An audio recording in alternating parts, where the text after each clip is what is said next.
आज हम atomic structure में रदरफोर्ड का मॉडल स्टडी करने जा रहे हैं। रदरफोर्ड वो पहले वैज्ञानिक थे जिन्होंने ये बताया कि प्रोटॉन और इलेक्ट्रॉन कि एक्चुअली एटम में किस तरह से पोजीशन होती है और क्या होता है। बिकॉज इससे पहले डाल्टन ने अपना हाइपोथेसिस दी थी जिनमें कहा था कि एटम एक अभाज्य कण है, नॉन डिवाइडेबल पार्टिकल है। उसके बाद आपसे मैं कह रहा हूँ जो थॉमसन आए उन्होंने प्लम पुडिंग मॉडल दिया था, बट वो इलेक्ट्रॉन और प्रोटॉन की एग्जैक्ट पोजीशन के बारे में नहीं बता पाए थे। लेकिन रदरफोर्ड आपसे मैं को ने अल्फा स्कैटरिंग एक्सपेरिमेंट दिया और एक्चुअली रियल में बताया कि आपसे नाभिक क्या होता है, प्रोटॉन कहाँ होता है और इलेक्ट्रॉन कहाँ होता है। उस समय न्यूट्रॉन की डिस्कवरी नहीं हुई थी, इसलिए न्यूट्रॉन की कोई चर्चा हम नहीं करेंगे। आपसे मैं कह रहा हूँ इलेक्ट्रॉन और प्रोटॉन की पोजीशन को बताने वाला रदरफोर्ड है और रदरफोर्ड ने आपसे बहुत अच्छा मॉडल दिया जिससे कॉम्पिटिटिव एग्जाम में क्वेश्चन आते हैं। हम पूरी कोशिश करेंगे कि आपको उस मॉडल और आपसे मैं कुछ थ्योरी के बारे में A to Z चीज़ें पता चल जाए साइंटिफिक तरीके से। तो हम क्या स्टडी करने जा रहे हैं, रदरफोर्ड का एटॉमिक मॉडल। आपसे मैं करूँ परमाणु संरचना का हम ये रदरफोर्ड का स्टडी कर रहे हैं। ओके, तो रदरफोर्ड आपसे मैं करूं रदरफोर्ड का परमाणु मॉडल, ठीक है, परमाणु आपसे मैं को मॉडल मैं आपको स्टडी कराने जा रहा हूं, ठीक है।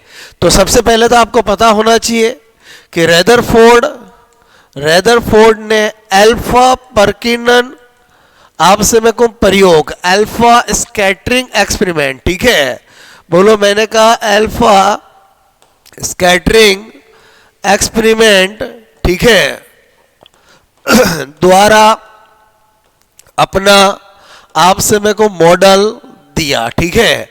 तो इसका मतलब हुआ इस मॉडल को जानने का मतलब है पहले हमें क्या जानना पड़ेगा, अल्फा परकिनन प्रयोग, ठीक है।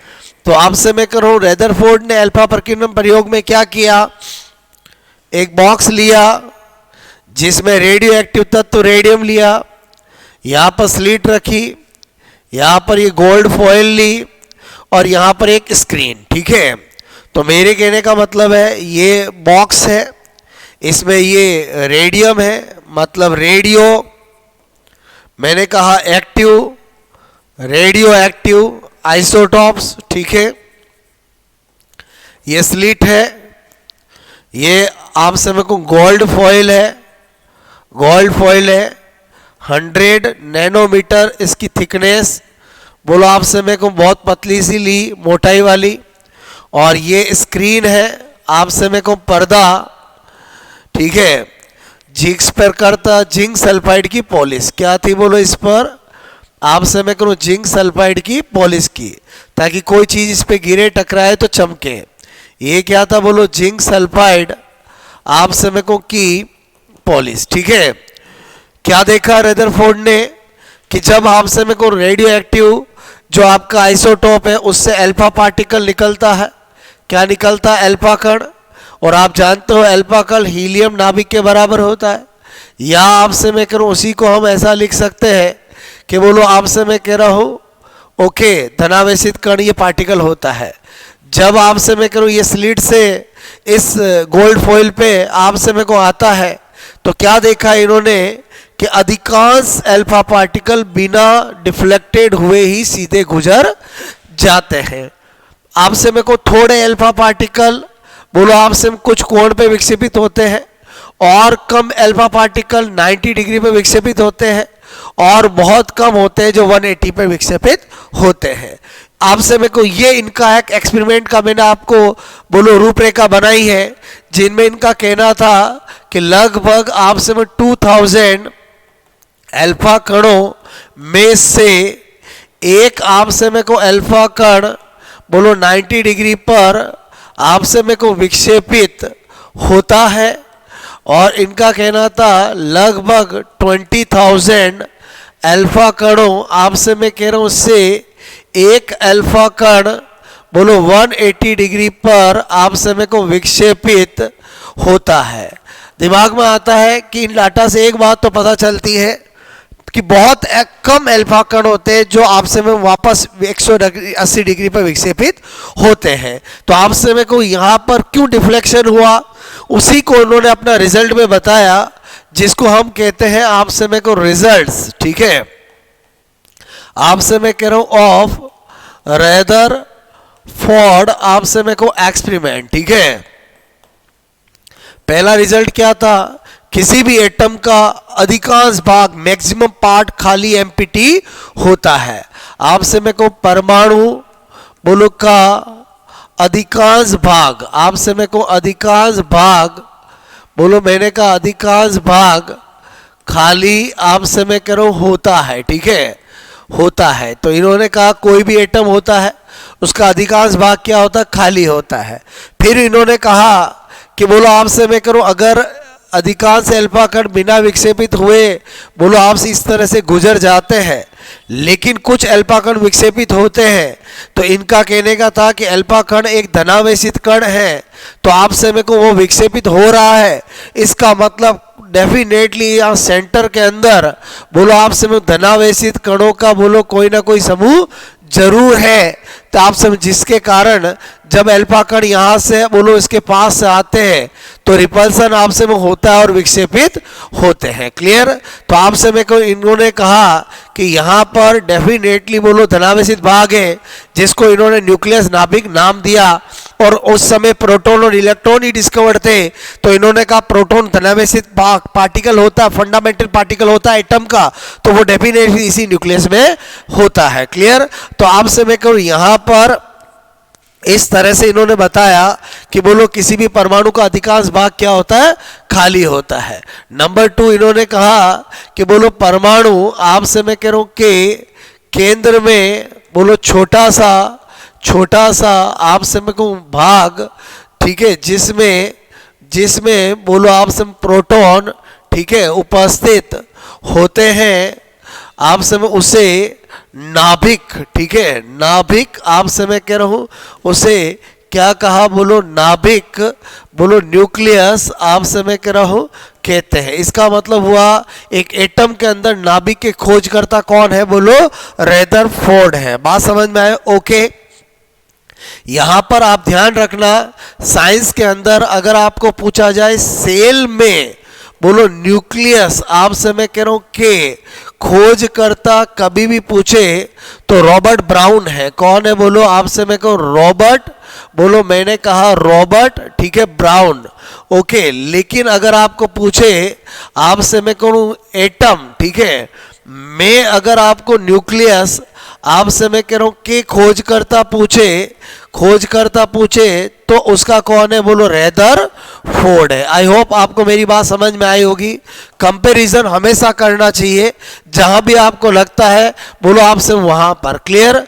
उसके बाद आपसे मैं कह रहा हूं नंबर 3 इन्होंने क्या बताया कि लगभग आपसे 2000 अल्फा कणों में से एक अल्फा कण बोलो आपसे मैं कहूँ 90 डिग्री पर, तथा आपसे मैं कहूँ लगभग 20,000 आपसे मैं कहूँ अल्फा कणों में से एक अल्फा कण बोलो 180 डिग्री पर बोलो विक्षेपित आपसे में को होता है। ठीक है। तो इस बात से उन्होंने एक बात निकाली कि जो आपसे में को विक्षेपित अल्फा कणों की जो संख्या है वो हमेशा क्या होता है, बोलो विक्षेपण आपसे में को कोण के इनवर्सली प्रोपोर्शनल होता है। मतलब number of deflected alpha particle is inversely proportional to deflected angle. जितना एंगल इंक्रीज होगा, बोलो आपसे मैं कहूँ जितना एंगल इंक्रीज होगा उतना ही पार्टिकल जो विक्षेपित होते हैं उनकी संख्या कम होती है। बोलो बात समझ में आए। और आपसे मेरे को इसी आधार पर इन्होंने एक फॉर्मूला दिया जिसकी सहायता से हम निकाल सकते हैं कि अगर इतने एंगल पे इतने डिफ्लेक्टेड हुए तो इतने एंगल पे कितने होंगे। जितने भी हायर एग्जाम्स होते हैं उन सब के अंदर आपसे मेरे को ऐसा क्वेश्चन एग्जामों में आ जाता है।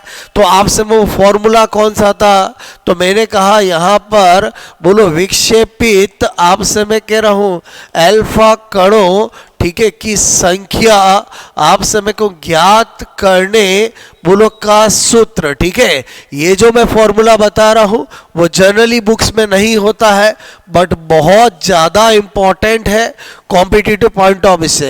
N is inversely proportional to sine 4 theta by 2। ये वो फॉर्मूला है जो रेदरफोर्ड के पास था, रेदरफोर्ड ने दिया था, और जिसके आधार पर वो आपसे मेरे को संख्या पता लगाते थे। एक अगर आपका थीटा बढ़ेगा तो एन घटेगा। इसका मतलब थीटा 1 एंगल पर अगर n1 विक्षेपित कणों की संख्या है, थीटा 2 पर आपसे n2 है, तो हम क्या कर सकते हैं, इनवर्सली प्रोपोर्शनल होने की वजह से n2 अपॉन n1 करेंगे। तो यहाँ पर साइन 4 थीटा 1/2 और मैंने कहा साइन 4 थीटा 2 आपसे मेरे को थीटा 2 आपसे मेरे को हाफ, ये हम कर सकते हैं। और इसकी सहायता से हम बोलो क्वेश्चन सेकंडों में सोल्व कर सकते हैं। मैं आपको एक सोल्व करके बताता हूँ। आपको कहा जाए यदि आपसे में 60 डिग्री पर विक्षेपित अल्फा कणों की संख्या यदि मैंने कहा यदि 256 है, तो आपसे मैं कह रहा हूं 90 डिग्री पर विक्षेपित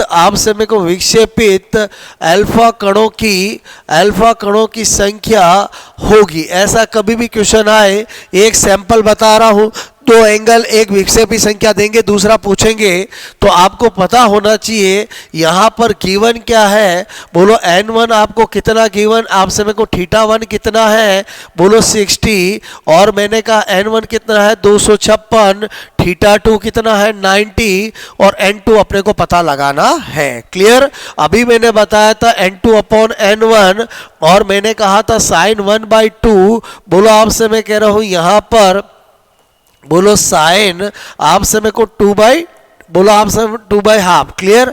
इसको अगर फॉलो करें, n2 निकालना है, यहाँ पर 256 रखें, और मैंने कहा यहाँ पर साइन थीटा 1 कितना है 60, तो 60 का आधा कितना हो जाएगा 30, साइन थीटा 2 है 90, तो 90 का आधा कितना हो जाएगा 45, और मैंने कहा आपको साइन 30 की वैल्यू होती है 1/2 का 4, साइन 45 की वैल्यू होती है 1/√2 का 4, और हम क्या देखते हैं, बोलो 1/2 इंटू 1/2 इंटू 1/2 इंटू 1/2, और अगर इसको करेंगे तो 1/√2 आपसे मेरे को 1/√2 इंटू 1/√2। आप जानते हो √2 होता है, तो ये कट हो जाएगा, √2 होता है तो कट हो जाएगा, और यहाँ पर क्या आया 1/4 आया। क्या आया बोलो 1/4। मेरी बात को समझना।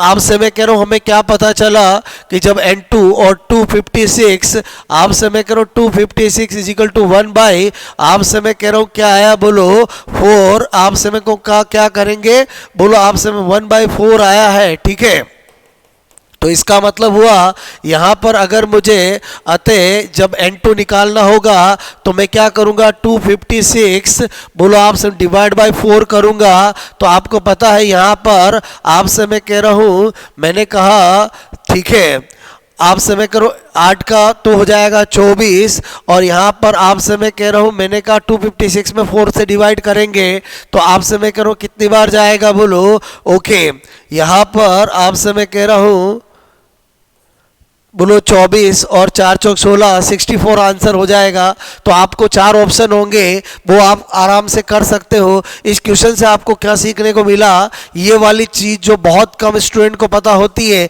ये आपको पता होनी चाहिए। आपसे मेरे को इसको हम बोलो अगर ध्यान रखते हैं तो हम बोलो इस तरह के न्यूमेरिकल क्वेश्चन कर सकते हैं जो मैंने आपको यहाँ पर बताया है। ओके, आपसे मैं करूँ पॉइंट नंबर रिजल्ट के अंदर अगर 6 को देखें तो आपसे मैं करूँ यहाँ पर अगर मैं आपसे कहूं बोलो रेदरफोर्ड ने प्रोटॉन का बता दिया कि प्रोटॉन नाभिक के अंदर होता है, और लोगों ने पूछा इलेक्ट्रॉन का क्या है, बताइए इलेक्ट्रॉन की क्या पोजीशन, कैसे क्या होता है। तो आपसे इलेक्ट्रॉन के बारे में बताने से पहले रेदरफोर्ड ने कहा कि जिस तरह से आपसे मैं कहूं सूर्य के चारों ओर ग्रह प्लेनेट चक्कर लगाते हैं, ठीक उसी प्रकार आपसे मैं को एटम के अंदर बोलो इलेक्ट्रॉन नाभिक के चारों ओर वर्ताकार कक्षा में चक्कर लगाते हैं। इसका मतलब ही हुआ इलेक्ट्रॉन के बारे में बताने के लिए इन्होंने बोलो आपसे मैं कहूं किसका यूज किया, प्लेनेट का एग्जांपल यूज किया। इसीलिए रेदरफोर्ड के मॉडल का दूसरा नाम प्लेनेट मॉडल, ग्रही मॉडल भी होता है। तो आपसे मैं कह रहा हूं रेदरफोर्ड आपसे मैं कह रहा हूं, रेदरफोर्ड के अनुसार आपसे मैं कहूं अनुसार क्या बताया, जिस तरह से आपसे मैं कहूं ये सूर्य है और आपसे मैं कहूं ये ग्रह है, ये इसके चारों ओर चक्कर लगाता है, ठीक उसी तरह से इन्होंने कहा बोलो ये एटम के अंदर क्या होने न्यूक्लियस है और इलेक्ट्रॉन भी उसके चारों ओर वर्ताकार कक्षा पे चक्कर लगाता है। बात समझ, रेदरफोर्ड के अनुसार इलेक्ट्रॉन आपसे मैं करूं एटम में, परमाणु में बोलो नाभिक आपसे मैं कह रहा हूं कि चारों ओर आपसे मैं कह रहा हूं वर्ताकार, ठीक है, वर्ताकार आपसे मैं कक्षा बोलो में आपसे मैं कह रहा हूं चक्कर, बोलो चक्कर लगाता है, ठीक है, ठीक आपसे मैं उसी प्रकार, ठीक उसी प्रकार आपसे मैं कह रहा हूं, ठीक उसी प्रकार जिस प्रकार बोलो जिस ठीक उसी प्रकार जिस प्रकार बोलो ग्रह आपसे मैं कह रहा हूं ग्रह बोलो ग्रह सूर्य के चारों ओर आप चारों ओर चक्कर आपसे मेरे को लगाते हैं, ठीक है। तो आपसे मेरे को इसीलिए आपको पता होना चाहिए कि रेदरफोर्ड आपसे मेरे को रेदरफोर्ड के आपसे मैं करूं सिद्धांत बोलो को या मॉडल आपसे मैं को मॉडल ठीक है, को मैंने कहा ग्रही मॉडल, ठीक है, ग्रही मॉडल मतलब प्लेनेट मॉडल, बोलो प्लेनेट आपसे मैं को मॉडल भी कहते हैं। अक्सर एग्जाम में आता है कि प्लेनेट मॉडल किसको कहा जाता है, तो रेदरफोर्ड के मॉडल को ही कहा जाता है, क्योंकि एटॉमिक स्ट्रक्चर के अंदर आपको पता होना चाहिए कि मॉडल बहुत सारे दिए गए हैं, तो प्लेनेट मॉडल कौन सा है, तो रेदरफोर्ड का मॉडल है। यहां पर प्लेनेट मॉडल नाम कहां से आया, बिकॉज इन्होंने इलेक्ट्रॉन की पोजीशन, बिकॉज इससे पहले तो कोई जानता ही नहीं था, तो इन्होंने इलेक्ट्रॉन की पोजीशन बताने के लिए इस तरह से आपसे कंपैरिजन किया। तो आई होप आपको मेरी बात समझ में आई होगी। अब रेदरफोर्ड ने अपना मॉडल दिया, रेदरफोर्ड ने एक्सपेरिमेंट करके बताया, सब कुछ बहुत अच्छा आपसे मेरे को बताया, लेकिन रेदरफोर्ड की मॉडल की एक सबसे बड़ी कमी है जो मैक्सवेल ने बताया। मैक्सवेल कहता है कि अगर आपसे मैं करूं प्रोटॉन जो कि पॉजिटिवली चार्ज है और अगर वो न्यूक्लियस में है, और इलेक्ट्रॉन अगर नेगेटिवली चार्ज है, अगर वो उसके अराउंड अगर सर्कुलर मोशन करेगा तो उसको बोलो आपसे मेरे को अट्रैक्शन की वजह से नाभिक में समा जाना चाहिए, तो आपसे मेरे को ऐसा कभी नहीं होता है। तो आपसे मैक्सवेल की इस बात को रेदरफोर्ड का आंसर नहीं दे पाया, इसलिए रेदरफोर्ड के मॉडल की, रेदरफोर्ड के एक्सपेरिमेंट की अगर कभी आपसे कमी पूछी जाए तो यही कमी है जो मैक्सवेल ने बताई थी। आपसे मैं कह रहा हूं ओके। तो आई होप आपको ये मॉडल समझ में आया होगा, जिसका नाम है बोलो रेदरफोर्ड का परमाणु मॉडल, जो कि अल्फा स्कैटरिंग एक्सपेरिमेंट से बोलो आपसे बनाया गया है। और आपसे मैं करूं इस मॉडल की मेन बातें आपको क्या पता होनी चाहिए। सबसे पहले आपको अल्फा प्रकीर्णन प्रयोग द्वारा मॉडल किसने दिया, तो रेदरफोर्ड आंसर होगा। रेदरफोर्ड ने किस एक्सपेरिमेंट से मॉडल दिया, तो अल्फा प्रकीर्णन प्रयोग होगा। दूसरा क्वेश्चन जो अक्सर एग्जाम में आता है, रेदरफोर्ड ने अपने अल्फा प्रकीर्णन प्रयोग के लिए रेडियो एक्टिव आइसोटोप किस धातु का लिया, किसका लिया, तो रेडियम का लिया।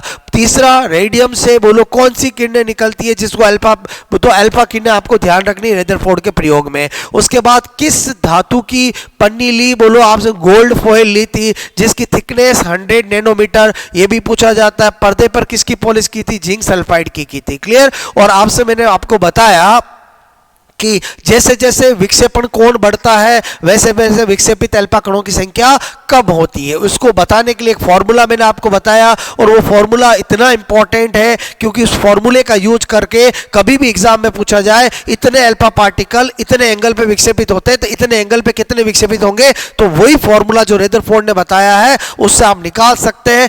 N is directly inversely proportional to 1/sin4θ/2। Clear. और रेदरफोर्ड ने आपसे इलेक्ट्रॉन को पोजीशन को बताने के लिए बोलो किसका एग्जांपल लिया, प्लेनेट का लिया, इसलिए प्लेनेट मॉडल भी कहते हैं। और इसकी कमी जो है वो किसने बताई, बोलो मैक्सवेल ने बताई है। आप आई होप आपको ये सिद्धांत जरूर समझ में आया होगा। कमेंट्स करके मुझे बताएं आपसे मैं करूं ये सिद्धांत आपके लिए कितना यूजफुल आपसे मैं को है। क्लियर। ओके, बढ़ते रहें, मस्त रहें, बेस्ट ऑफ लक।